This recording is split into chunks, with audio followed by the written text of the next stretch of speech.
Cool. Well, chat, that looks fantastic. Very cool. Okay.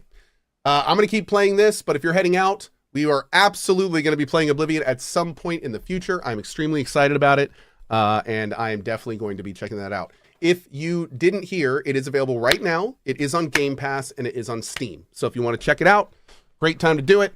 And again, if you are heading out, thanks for stopping by. We hope to see you for Claire Obscure 33. Going to be doing more blueprints, all sorts of stuff coming up. So yeah, get out there and have some fun, chat.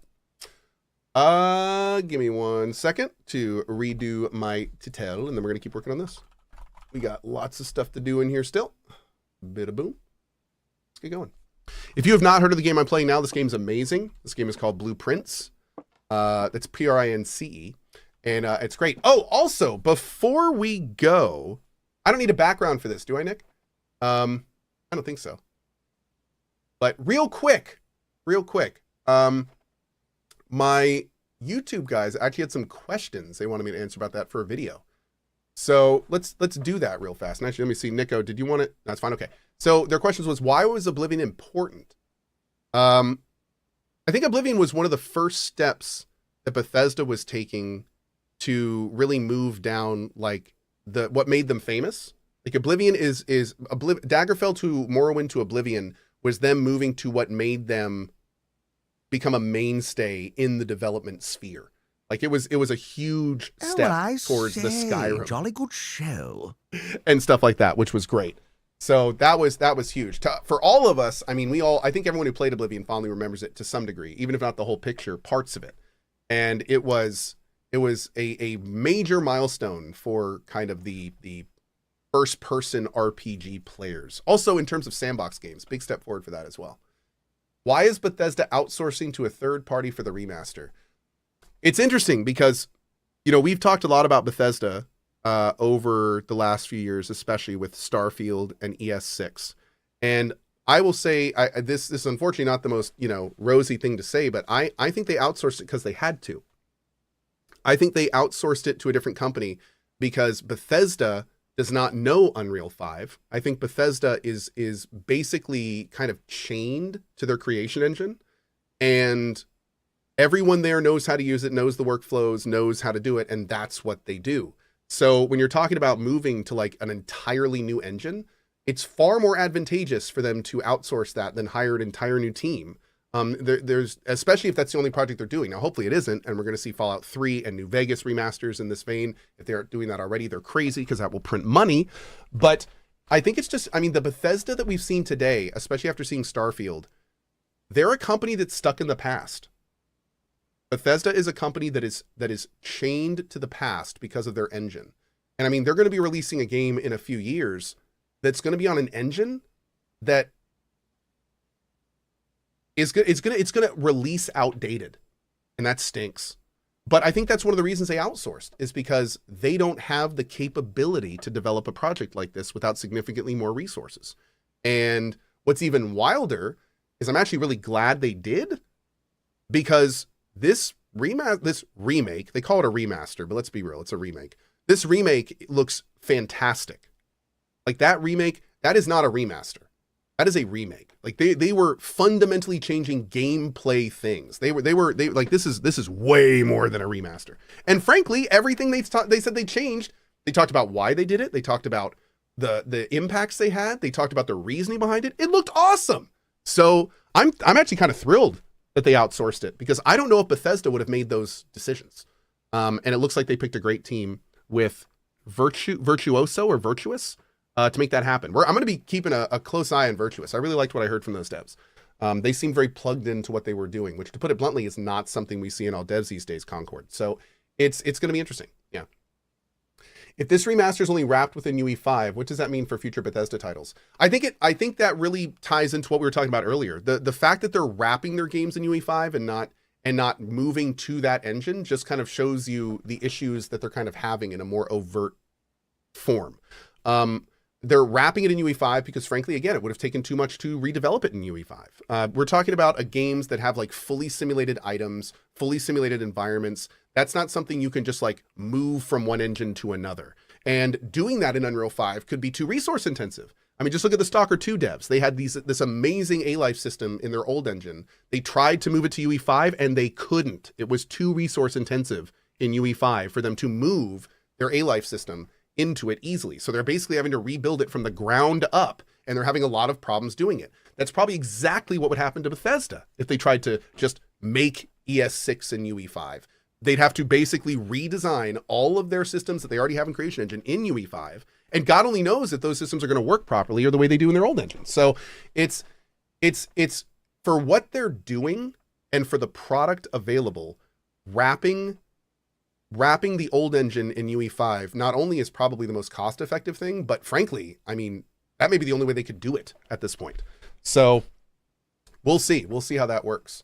Do you think they'll go back to their in-house engine? Oh, they're not only going to go back to their in-house engine, they are currently stuck. They are chained to their in-house engine. The entire Bethesda studio, remember, has been using this one engine for decades. So that's where their experience is. So they would have to bring in all new people, all new employees to shift engines or fundamentally reinvent what their company is. So they're going to be using their engine. We know it's for ES6. And honestly, if ES6 is successful, they may even try to push it further. Now, granted, every time they do release it, they update their engine. But Starfield showed us it's not enough. It's not keeping up. Starfield could not keep up with the games visually that it came out next to, especially when it came to character design, especially when it came to facial animations. Like, Starfield is not on par with other games. And it's using the most updated version of that engine. So that's where we are. Last couple questions. What does this remaster mean for Bethesda as a whole? I actually really like this direction. I like the idea of them taking their greatest hits and remaking them in new engines. I would love to see this happen to Fallout 3. I would love to see this happen to Fallout New Vegas. I would love to see this potentially even happen to Skyrim. Like, if they're going to reinvent these mechanics and do all that kind of stuff, I'm all down for this. If anything, Microsoft, go buy that Virtuous studio. Because we need to be doing that. Morrowind? Oh my God. Can you imagine if they did what they did to this remake to Morrowind? Oh my Lord, that'd be amazing. Like, can you imagine playing like a rebooted Morrowind into a rebooted Oblivion into like a super modded version of Skyrim? That would be a gaming like mecca. That would be amazing. So yeah, like that again, this company, if that product works well, if that product is awesome, which it looks like it is, but I haven't played it. If the Oblivion remake is awesome, like, they need to be looking at this treatment to many of their titles. And I'm excited to see it as well. Oh God, think if they actually made like an Enderall standalone with that. Could be fun. Anyway, if this is successful, how would that impact your above feelings about Bethesda going forward? Again, my big things with Bethesda these days is the company has clearly, over the last decade, Bethesda has moved away from developing products for their consumers first and has moved to developing products for their investors first. And we've seen that in Fallout 76. We've seen that in their mobile games. We've seen that in how they're doing monetization. So my hope for Bethesda is that we will see them orient back towards more player-focused stuff. Now that Microsoft owns them, the hope, and of course this is a copium hope, if you will. The hope is that now that Bethesda owns them, they will be more concerned about them delivering quality products, and products are just going to affect their bottom line. Now, of course, this is Microsoft we're talking about, so the copium is real, but it has to influence it somehow when you are already bankrolled and you are not beholden to your top board. When you're beholden to a company and not a board of people that only care about money, I hope that we will see Bethesda move to a situation where they fundamentally feel like we need to deliver to players first, not how much money we're going to make, but what the players are going to want and what they're going to enjoy. That's what I'd love to see from Bethesda. Because to put it bluntly, we're not there right now. We're not there right now. Similar to many major companies in the last decade, we have seen it move way more towards bottom line and away from player. And it would be nice to see that balance out a bit more. That's it. Oh, when will we see Elder Scrolls 6? My best guess? My best guess right now is 2027. I think we'll see Elder Scrolls. I think we'll see Elder Scrolls 6 in 2027. And the reason I say that is but here's the thing. SGF this year is going to be telling. If we see Elder Scrolls 6 at SGF this year, I think it'll be out in 2027. If we don't see any hint of ES6 this year, then I would guess 2028 or later. Yeah. So we'll see how it goes. We'll see how it goes. Anyway, there you go. That's everything. How was that, Nico? Did that cover the bases? We can do that whenever you'd like. So hopefully that helps. Okay. Fallout 5 in a decade? Yes. Oh, Nico probably left. Yeah. Yeah, so guys, for the record, my YouTube team for my YouTube channel, Morco, what you just saw is what they want me to do a lot more of. We had a meeting with them yesterday, and they're like, can we just like, we want to hear you talk about stuff more. Can we ask you questions every so often and you just talk about them? My like, sure. assets are so, liquid. I may do that a lot more. That's right. It's time for hydration. Thanks, Alex. All right, so back to what we were doing. We just solved this puzzle, and it was awesome. We got a lot of information, and this is really good. The only kind of big thing we've pulled out from here is we need to start really looking. Oh, we got to try some of these logins. We have to try some of these logins. And we need to bring a magnifying glass into here to look at these. Hopefully we can see through that with the magnifying glass. And we need to look at some other stuff as well. Give me one sec. Oh, I'm so, Nadine, I actually finished it, so we're good. I have finished it. Yep. Thank you though.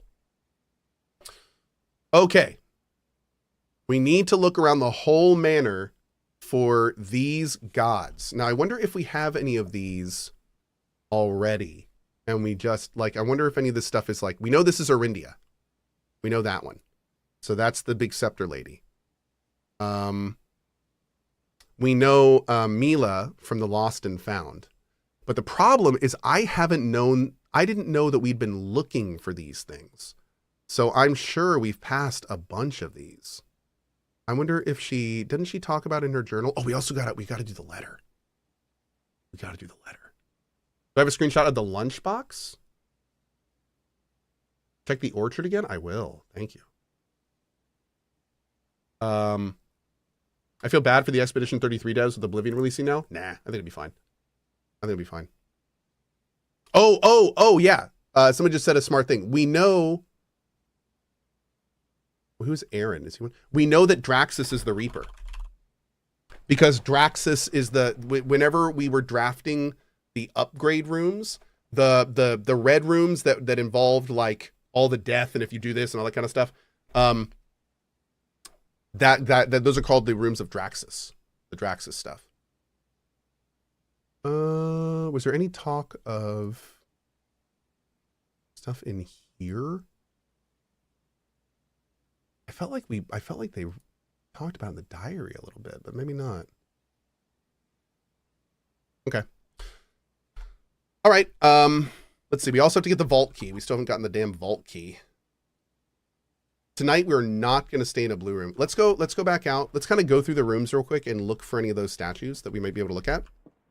And also, while we're doing that, we will go check the orchard for any tips as well. Anywhere there's a statue, we need to look on the statue's base and see if there's a name.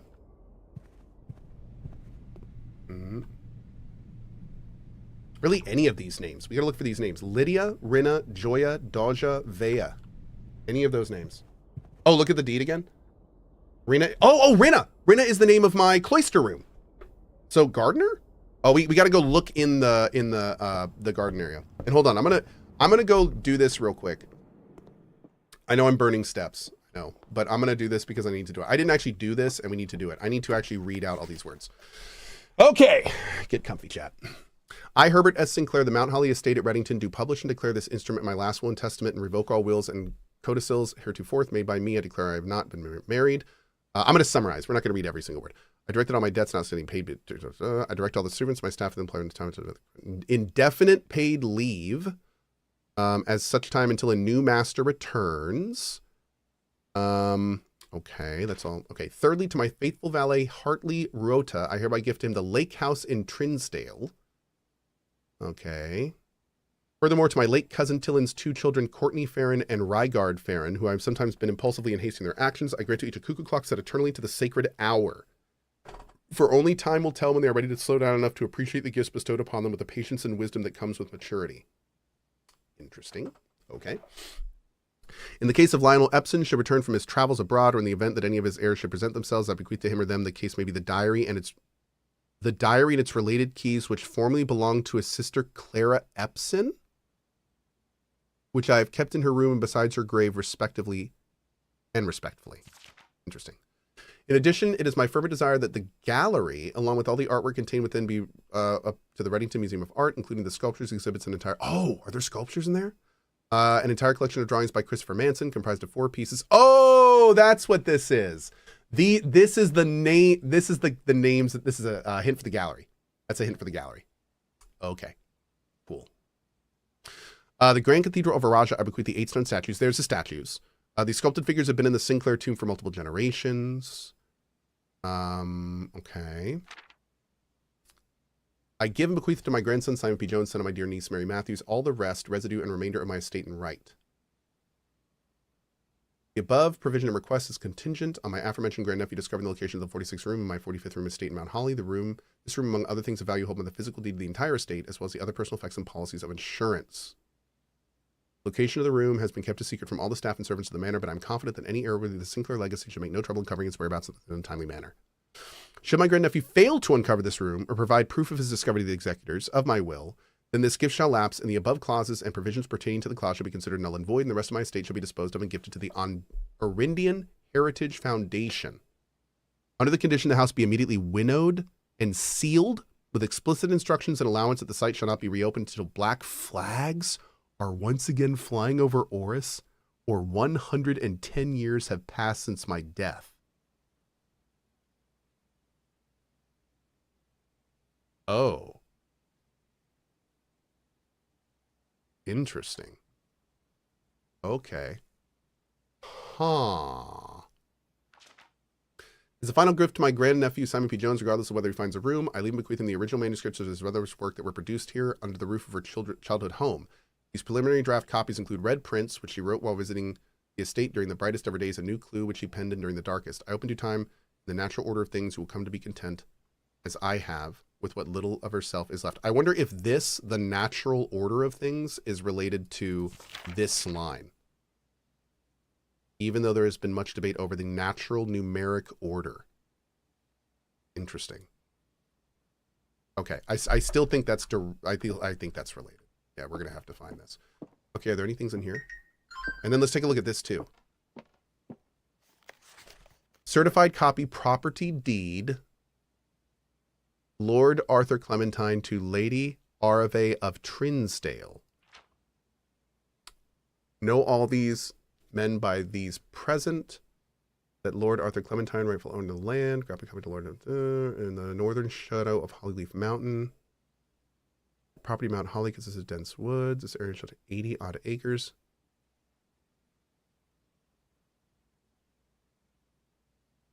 Okay. Looks good. Okay. All right.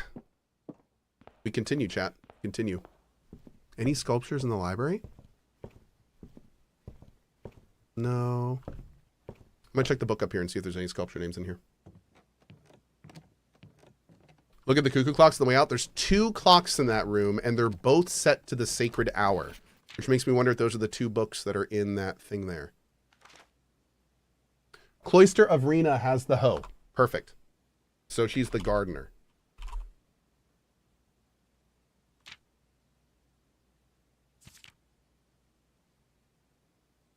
Oh, I wonder, does it show the name of that? Is that one of the... I don't think it's one of the statues. We'll see. Okay. Let's keep moving. What puzzle opened that thing? The puzzle on the board about finding the 8 postcards in the bottom. We found 7 of them and we're able to figure out the last one. What kind of note software am I using? I'm using the Steam overlay, actually. This is just part of Steam. If you just hold Shift and hit Tab, then it looks like this when you open it. And this is the notes section right here. You can actually have new pages and everything if you want them. And then this is the screenshot section. Mm-hmm. And I've just been using both of those, and it's been fantastic, actually. Mm-hmm. Figured it out as brute force. Well, I mean, we got close. We got close. We didn't brute force Yeah, I've definitely gotten really lucky a few times, but I haven't brute forced much in this. I've been trying to avoid brute forcing as much as I can. You had to do like a little guesswork with the sigils and stuff, but we're trying. Gentle force. I like that. We're gentle forcing, chat. The sundial was pretty lucky. Yeah, the sundial I was just messing around and happened to have the right thing in my inventory. That was a little lucky. It does a tiny bit. Any sculptures in here? Just saying, the aquarium would have been a great place to hide some sculptures. Just throwing that out there. You could only see the names if you drained them. I would have done that. Okay, did we already code check the pickaxe? We did, didn't we? Let me just double check real quick. Yeah, jackhammer. I will always call it the pickaxe, chat. It will forever be the pickaxe. Okay. So we're going to see if we have enough steps to go outside. We do not want to fall asleep in a blue room, because that'll keep the scepter, and we do not want to keep the scepter. We want the opposite, actually. We already checked the nook.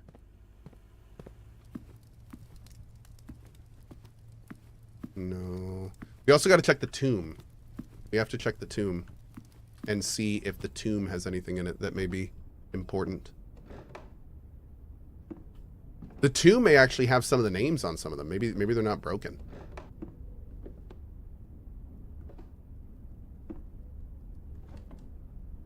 I love how she's wearing the emerald bracelet and the moon pendant. Oh. We gotta look through our pictures too. Maybe the dark room again? Maybe there's some stuff in the dark room. Chat, I got the salty banana. Don't worry, chat. I got the salty banana. Another salty banana. Delicious. No. When am I going to play Oblivion? I'm not sure yet. I'm not sure when I'm going to play Oblivion. I've got a lot of other stuff I'm working on, including this game right now, which has been remarkably fun. So I'm not entirely sure when we're going to do it yet. But there's no question we will. Obviously, we're going to do it eventually. I just don't know when.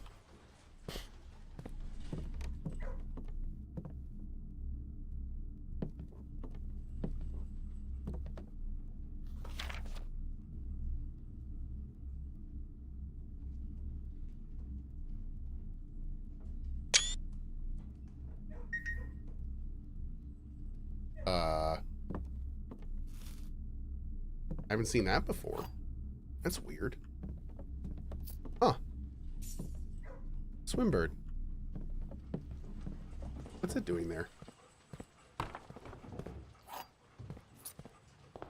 How interesting. Okay.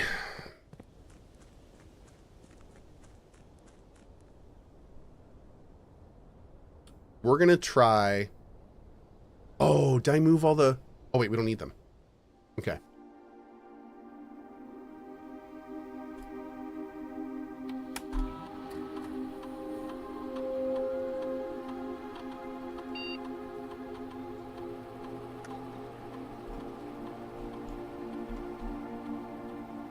Oh, it'd be Clem A.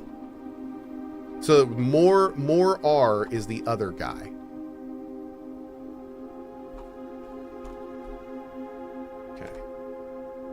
What we're doing now is we're checking names. We've already done Sync S. Oh, we aren't in yet, are we? No, we're not in yet. Okay. Fair C and Fair R.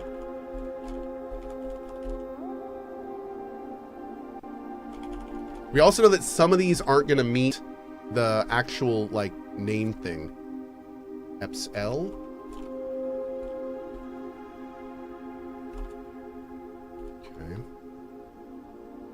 I haven't done this for a long time, so I've been wanting to do this for a bit. We've got a bunch of names that we can potentially do. And we've gotten them in a bunch of different places. Did I take a screenshot of my screenshots? What am I doing? What am I doing? Okay, more names. more names. We gotta, oh. We need to do a couple things here. Hold on. Okay. Solve Tomb of Kings for Black Key. Got it. Blue Note, still working on it. Bring Scepter, Crown, and Statue to Throne Room. Still need to do the 20 dead end run. We got the Trove box here. We still need to get the Vault Key. We solved 46. We found the Metro Puzzle solution. One left. We also need to log into an archive account. Get the new gods names. Okay, cool. All right. Going back to here. Oh, were there any names in the diary? Clara. A lot of Clara stuff. Oh, maybe there's something in her letter. Where's the Arajan letter? There it is.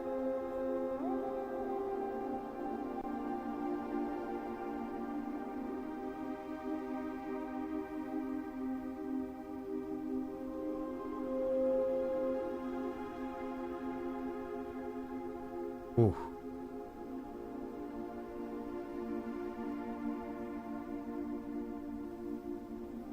Oh, that's tough. Okay, we're gonna have to really sit down with that one.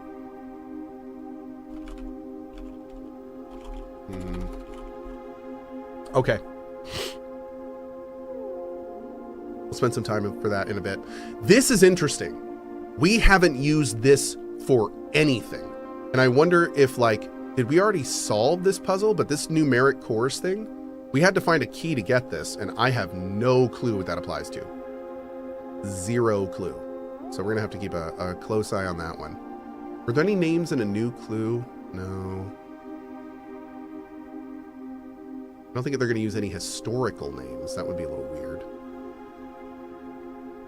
We tried Mary M, right? Okay.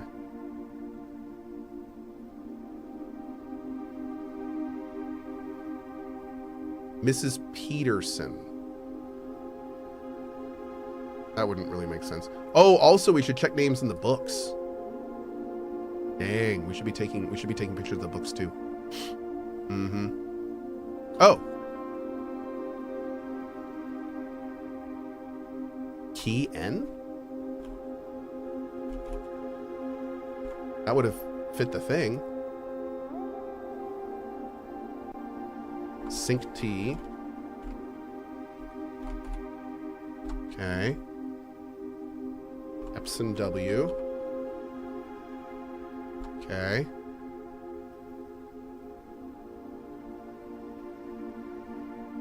Gate I. Okay. Yene? Yena. Okay, no, that's not right. I've already done Randolph. Yeah, Rand M is a login, I think, but it's not the one we need. Oh, no, it's not that one. Okay. Isn't there a statue with a number on the name plaque? Maybe. We'll keep looking. We'll keep looking.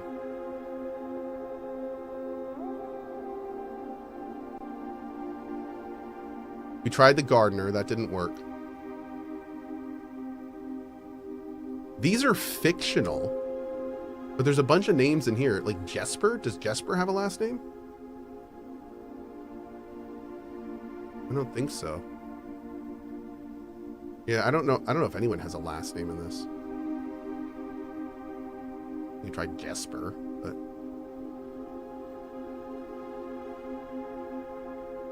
yeah, I think Jesper's the only name in here. Miller.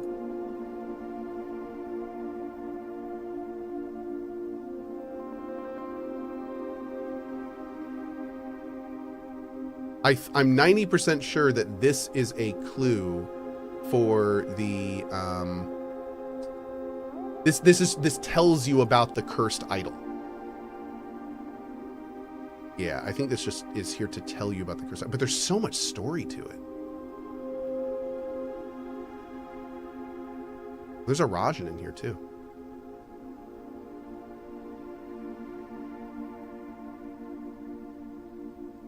Yeah, more Miller stuff. Oh, wait. Ravias. Oh, no. It's Rena.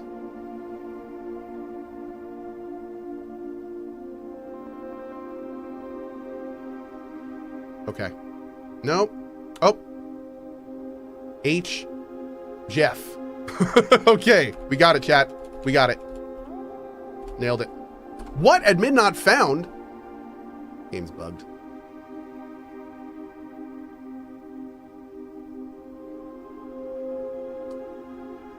Captain Fodrick Lee. Leaf. Didn't work. Okay. All right. No names there. I don't think it's going to be a historical figure, like someone from the past.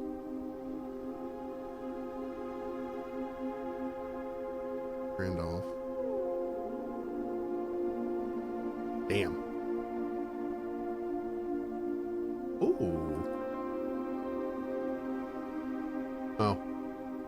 That's the three, the two sons and the daughter. Have we found the name that doesn't fit the normal format? No. Oh, there's what was her name? Amanda Babbage? Oh, I think did we already have this one? Yeah, this is the one I think we had. Yeah, Baba is part of the ones we have. So the ones we have are...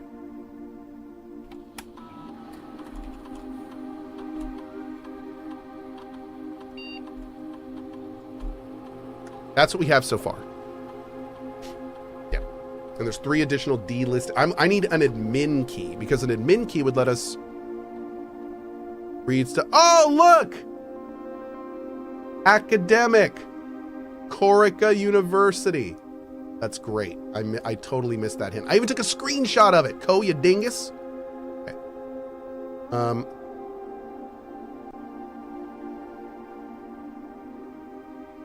Oh, that's the Erindia. Oh, but there's statues in the different rooms. Maybe we can find some statues in there. Yeah, we'll look. We'll definitely look at that.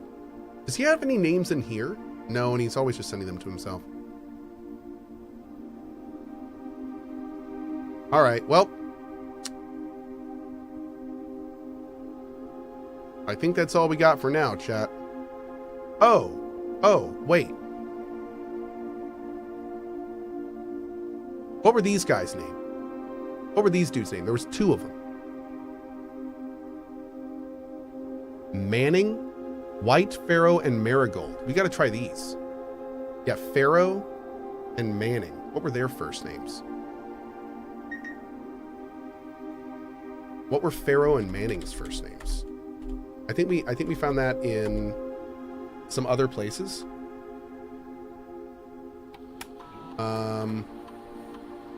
I think we found those early. Yeah. Was it this one?